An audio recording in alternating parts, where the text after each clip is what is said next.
The New York Islanders came very close in Game 1, falling 2-1. But what has to change in Game 2?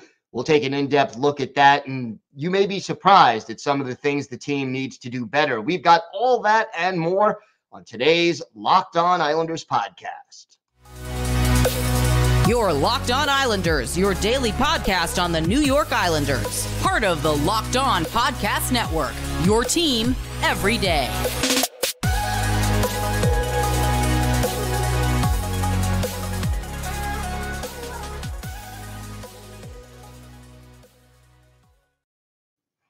And welcome, everybody, to the Wednesday edition of the Locked On Islanders podcast. Gil Martin, so glad you could be with us. We are part of the Locked On Podcast Network, your team every day. And thank you for making Locked On Islanders your first listen every day.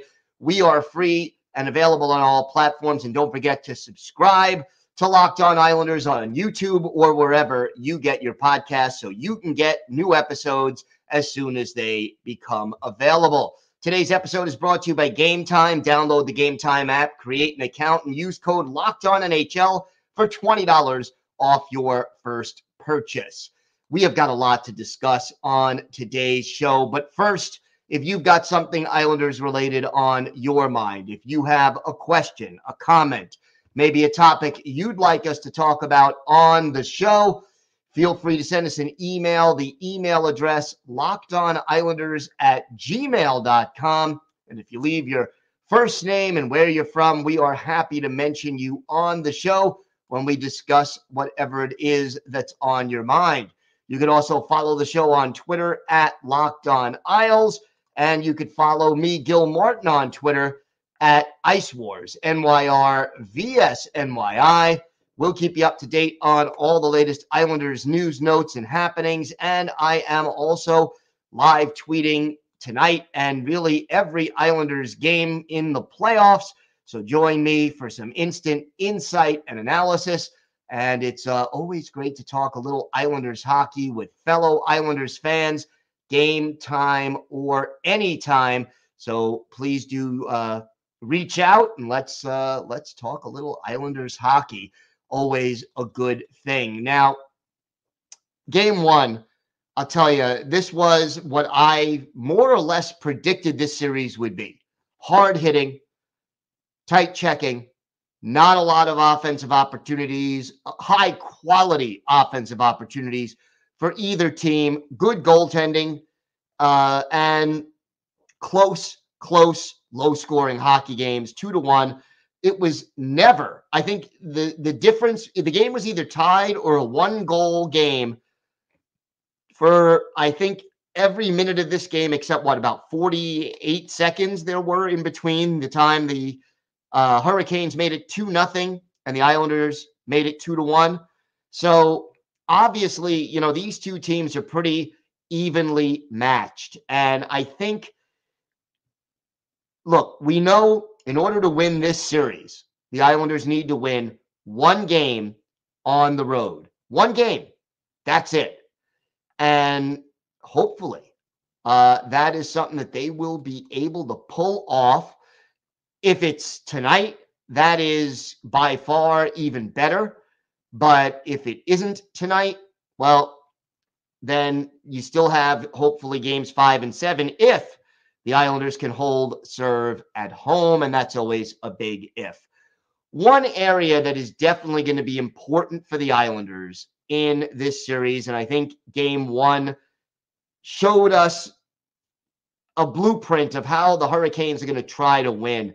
The Islanders' power play has got to do something. It's got to be more productive. And look, I am not foolhardy enough to say, or ignorant enough to say that, yeah, the Islanders' power play is going to win them the hockey game or win them the series. It's going to go from 30th in the league to, 3rd, and they're just going to score 2 power play goals every game and win the series. No, that isn't going to happen. There are structural problems with this power play. If you listen to the show throughout the season, if you're an everydayer, and you've been following this show regularly, this team doesn't move the puck well. They have trouble breaking into the zone, and they don't move without the puck And the result is it's easy for the penalty killers to kill off the power play because they're not getting tired. They're not chasing. They're not scrambling to get back into position. Everything is more or less static, and they wait for the Islanders to do the same thing over and over and over again. And Lane Lambert sort of recognized some of the problems in game one. And one of them, according to Lane Lambert, it came down a little bit to zone entries at times.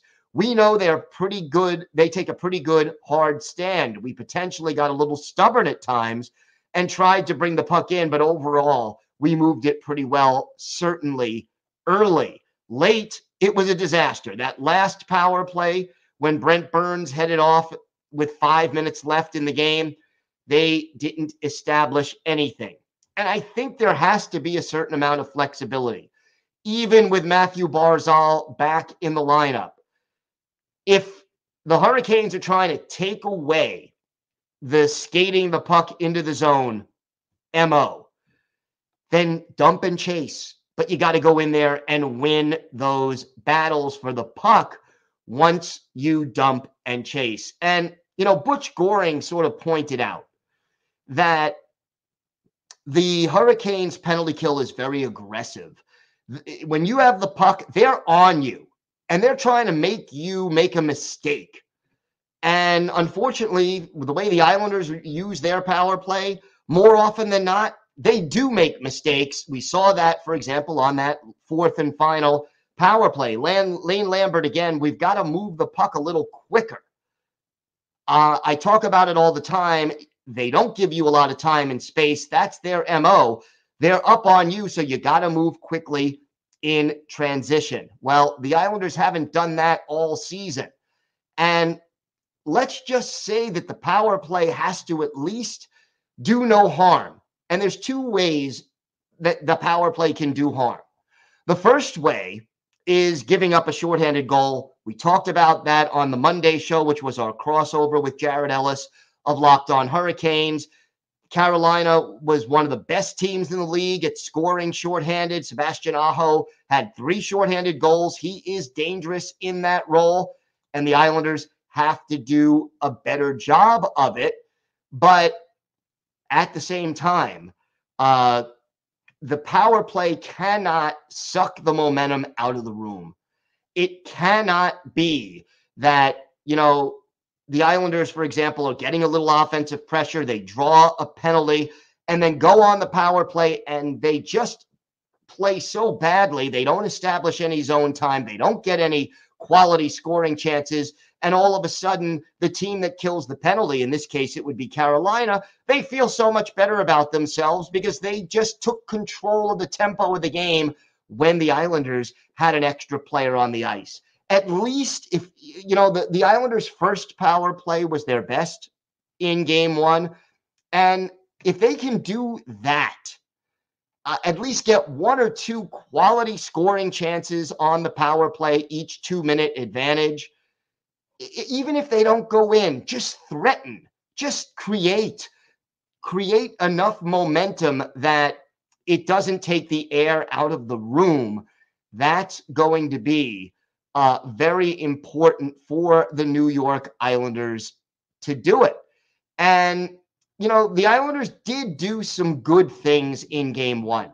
Their forecheck was aggressive. The identity line did their job. The Islanders were physical. And I think they may try to wear down the Hurricanes over the course of this 7-game series. But I think the other thing is this.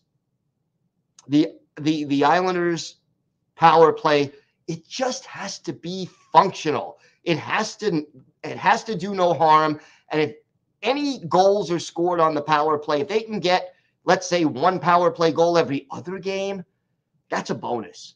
You do that, that's a bonus. Go out and make it happen. And I think they have if they make the right adjustments and don't force things, they can possibly pull this off. And it is important that they get that done. All right, we've got a lot more to go to. We discussed the power play a little. How about 5-on-5? Some adjustments the Islanders need to make. We'll talk about that. Plus, we have our final farm report of this season as we'll talk all things Bridgeport Islanders. All that and more coming up on today's Locked On Islanders podcast. Today's episode is brought to you by Gametime, and I'll tell you, buying tickets to your favorite events, it shouldn't be stressful. Gametime is the fast and easy way to buy tickets for all sports, music, comedy, and theater near you. With killer deals on last-minute tickets and their best price guarantee, you could stop stressing over the tickets and start getting hyped for the fun that you'll have. You've got flash deals and last-minute tickets, easy to find and buy tickets for every kind of event in your area. So, you've got all of these wonderful advantages. Get exclusive flash deals on football, basketball, baseball, concerts, comedy, theater, and more. And the Gametime guarantee means you'll always get the best price. If you find tickets in the same section and row for less, Gametime will credit you 110% of the difference. Snag the tickets without the stress with Gametime. Download the Gametime app, create an account, and use code LOCKEDONNHL for $20 off your first purchase. Terms apply. Again, create an account and redeem code LOCKEDONNHL for $20 off. Download Gametime today. Last-minute tickets, lowest prices, guaranteed. All right, well, Game 2, as we know, is tonight at 7 o'clock Eastern Time, and it's going to be a big one. Don't forget, Islanders, Hurricanes, 7 o'clock Eastern Time. You can catch every minute of the game with the Islanders' hometown broadcast with SiriusXM on their SiriusXM app. Just search Islanders. All right, so we talked a little bit about the power play. Let's address the 5-on-5. The Islanders did something that really didn't work very well. And 5-on-5, it really became an issue because the Islanders just kept like lather, rinse, repeat. It was the same mistakes, the same strategy that we see all the time. And that is you get the puck into the zone. Most of the time it was a dump and chase. And, the Islanders didn't do a bad job of winning those 50-50 battles when the puck was deep inside the Carolina zone. But then they were trying to do the same thing over and over again, and that was get the puck to the slot area. And that's what Carolina was taking away. So again, even in a best-of-7 playoff series where you're facing the same team every game for 4, 5, 6, 7 games, it becomes a little bit of a chess match. So the Hurricanes have done a good job so far of taking away the thing that the Islanders kind of do best. And so now the Islanders really need to be able to counter that. And if it means going to the point or taking the puck behind the net and creating from there, there has to be other things this team can do in order to create offense. And if you keep doing the same thing over and over again, they say the definition of insanity is doing the same thing over and over again and expecting different results. I hope Lane Lambert shows that he is not insane and at least starts to find a plan B once the Islanders get the puck in the zone and sets up the offense in a different way. Now, there are other things that do give us reasons for optimism. And one of them is the possible return of Alexander Romanov. We don't know what's the situation with that. We do know he's traveled with the team to Raleigh. Whether he'll be available tonight or not is still up in the air, but certainly we'll let you know as soon as we hear something today, later from the morning skate. So check the Twitter feed. But after that, here's another reason for optimism. Matthew Barzal, he played more than 20 minutes in game 1, and that was his first action in 2 months. Well, Barzal, after the game, indicated he felt better than he thought he would feel. That's good news, certainly. But at the same time, it was clear if you watch the game, and we did everydayers, we touched on this a little bit yesterday. it was clear that Matthew Barzal was not back to his old self. And how could he be? I mean, you missed 2 months worth of action. You're not going from 2 months of sitting it out to I'm perfectly back to where I always was in one game. But the good news is that each passing game, Barzy should get more stamina. He should get more comfortable. He should physically be feeling stronger. And again, I think we'll see more of the chemistry between Barzal and Bo Horvat, and that hopefully will get Bo Horvat back going offensively. And look, we know Horvat is a good playoff player. In the 2020 playoffs in the bubble, 10 goals in 17 games when Vancouver went on a run. And I think, he told The Athletic, I just love playoff hockey. That's why you play the game. You play to try to win the Stanley Cup. And I think that kind of thing brings out the best of me. And I think in different players around the league, I'm excited to get things back going. And hopefully I could bring back what I did in the bubble. You get Horvat going, you get Barzal going, he can do two things. Number one, Barzy, if he doesn't overhandle the puck, he could be the guy who gets you out of the dump the puck in, win the puck, 50-50 battle deep in the zone, get it to the slot, and take a shot. Barzal can move in a way that changes that equation and makes the defense chase and get out of their comfort zone.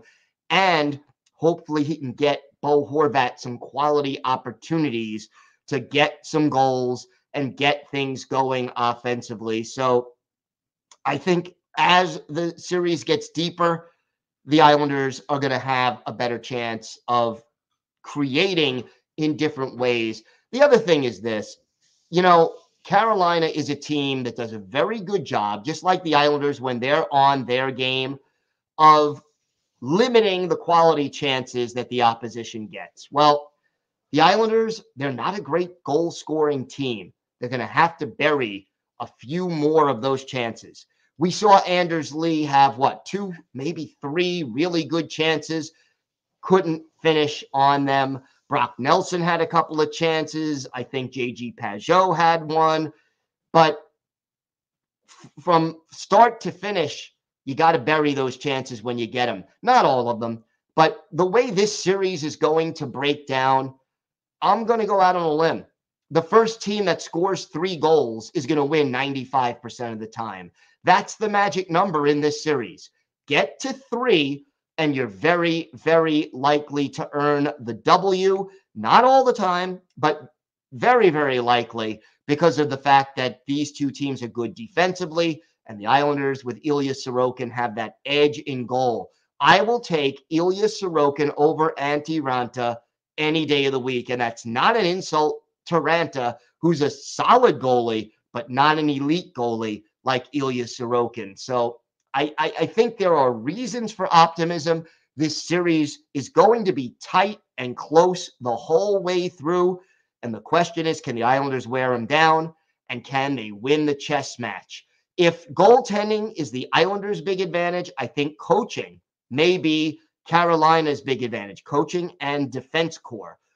But if Lane Lambert can stay with Rod Brind'Amour and really start to play that chess match better, I think the Islanders really do have a chance to pull off the upset. They need 1 win on the road. It would be huge to get it tonight. That goes without saying. And once again, the game tonight, 7 o'clock Eastern time, and you can catch every minute of the game with the Islanders' hometown broadcast on SiriusXM, on the SiriusXM app. Just search Islanders. All right. We have got more to get to. We have our Islanders birthday of the day and our final farm report as we wrap up the season of the Bridgeport Islanders. All that and more still to come on today's Locked On Islanders podcast. So Bridgeport's season came to an end this past weekend. Disappointing that the team did not make the playoffs. They missed by 4 points, 2 games. The Lehigh Valley Phantoms ended up in 6th place, Islanders in 7th, but they were above, AHL 500, 34, 30, 7-1 for 76 points in 72 games. And, the goal differential wasn't great. It was a -10, but they did finish the season winning 2 of their final 3 games last weekend. First, beating the Lehigh Valley Phantoms at home by a score of 6-4. Chris Terry with a hat trick. He has a new career high this year in points. And Terry also added an assist in that game. That is the second time he had 4 points in one game. Andy Andreoff has 2 goals in that game, and Arno Durando reached the 20-goal plateau and increased his point streak to 6 games. 3 players, by the way, ended up with making their AHL debut. Aiden Fulp, who had 2 assists, Matthew Maggio, who had 1, and then Christian Krieger, who also made his debut. 33 saves for Jakub Skarek to get the win.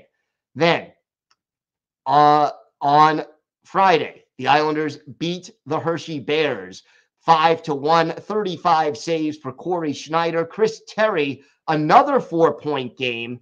That was his second straight 4-point game. And when you've got 4 points and your team wins 5-1, you're doing pretty darn good. Terry now with a franchise record for most assists in a season with 47, and tied the team record for most points in a season with 76, set by Jeff Tambellini back in 07-08. And Arno Durando, 3 points, 2 goals, and an assist. Kyle McLean, a goal and a helper. And Paul Thompson also scoring. So the Islanders end up with another win. And then closing out the season, a 5-3 loss to the Providence Bruins. 2 more goals for Arno Durando and Andy Andreoff. 37 goals to lead the league in that category. So that was solid. And Chris Terry added 2 assists to pass Jeff Tambellini and get to 78 points.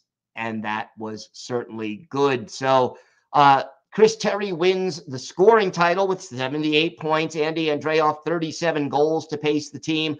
Arno Durando, 24 goals. William Dufour, 21. Dennis Chalowski, 38 points to lead all defensemen. 37 of those were assists. So that is the way things finished. Disappointing that the Bridgeport Islanders did not qualify for the playoffs, but at the same time, they also did, improve their overall record.